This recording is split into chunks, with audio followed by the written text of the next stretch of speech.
everyone, it's Sarah Lynn with Crafts Direct. As you know, Father's Day is quickly approaching, so I made this fun outdoorsy Father's Day card. I had a lot of fun putting this mountain scene together, and as you can see, it has a ton of dimension. I also made a cute little coordinating tag to put on any gift bag or box. Any dad in your life is sure to love it. Check out this video and I'll show you how it's done.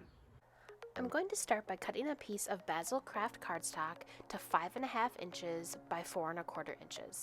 That way it'll fit perfectly onto the front of a standard A2 card. Next, I'm going to lay my 6x6 stencil over the piece of craft cardstock and tape down the edges so it doesn't wiggle around as we're applying ink. Next, I'm going to use the Peeled Paint Distress Ink by Ranger and my blender brush to apply paint over the stenciled trees.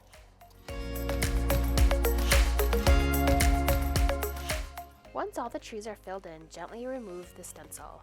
And then I use my blender brush to distress the edges of the craft cardstock with the same green ink. Now I'm going to use a 3.5 inch circle die and my Big Shot machine to cut a circle out of the center of the cardstock piece.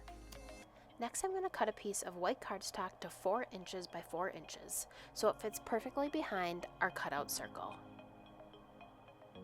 I'm using tumbled glass and speckled egg distress ink to blend the two colors together onto this white cardstock.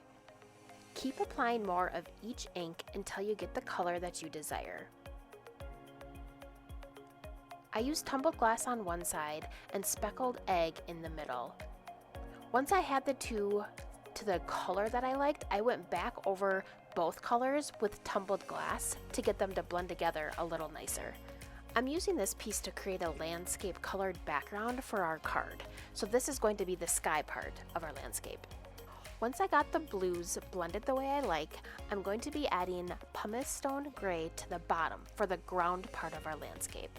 I'm using the same method here. I'm going to start at the bottom and work the color towards the blue.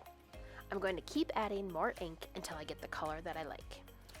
When doing a blended background like this, I prefer to use the ink blending tool by Ranger opposed to the blender brushes.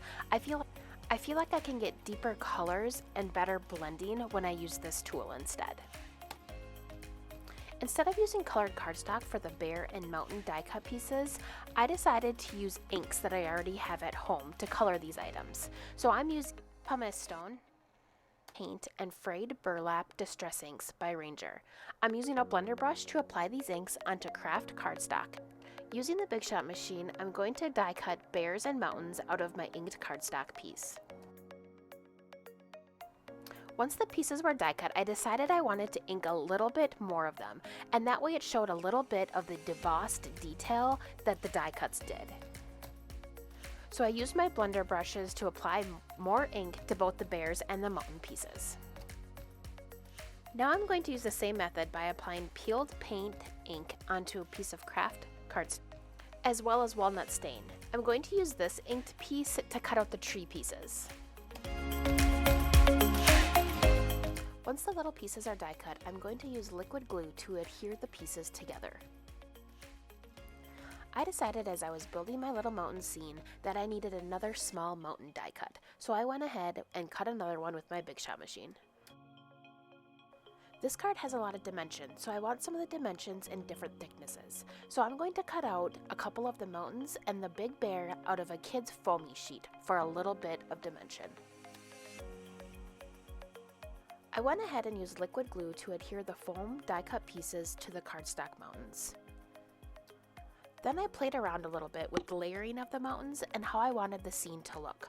Once I got the mountains placed the way I liked, I glued them down to the ink blended cardstock piece.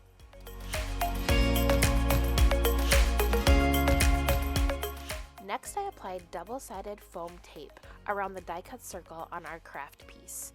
I'm going to adhere that circle piece over the mountain scene we just created, making sure the mountains are centered through the die cut circle. I also placed foam squares onto the corners of the craft cardstock piece, but didn't remove the second backing yet. They're going to be helpful when we go to adhere this piece to the front of our card. Now I'm going to go ahead and start assembling the die cuts that are going to be placed in front of our mountains. So I'm adhering the bare cardstock piece to the white foamy sheet we cut out earlier. And I decided that little fir tree needed a little extra dimension, so I went ahead and cut out another stem out of white foamy sheet, and I'm going to adhere that to the back of the die cut tree. I just love this little tree and how it matches so well with the stencil we used on the background. Now I'm going to go ahead and use liquid glue and foam dots to adhere the bears and the tree to the front of the card.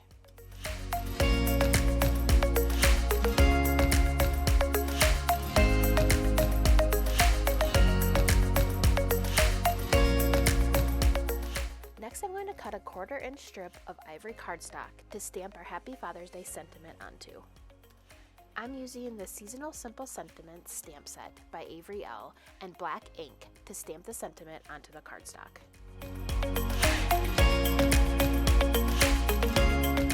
I then cut down the small sentiment strip, cutting each end at an angle, and adhered the sentiment strip to the front of the card using pop dots. I thought the card needed a little bit of something else, so I found some cloud dies and cut them out of ivory cardstock using my Big Shot machine. I then adhered them to the mountain scene, so one of the mountains is slightly overlapping the clouds.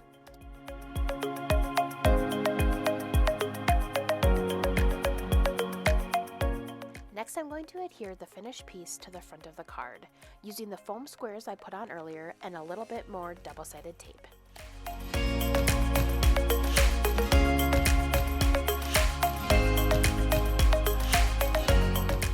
At the beginning of making this card, I die cut out a circle out of the stenciled craft cardstock piece. I didn't want that nice circle to go to waste, so I'm going to quickly put together a cute gift tag that matches our card. I used the same Happy Father's Day sentiment as before and stamped it onto a little strip of ivory cardstock. I'm now applying green ink onto the craft cardstock like I did previously, and I'm going to cut out a couple of miniature trees that are included in the die cut set. I'm also going to use my die cut letter set, Oliver's ABCs by Lawn Fun, to cut out the word Dad, but if you have alphabet stamps, that would work awesome right here too. I'm adhering all these little pieces to the front of my tag.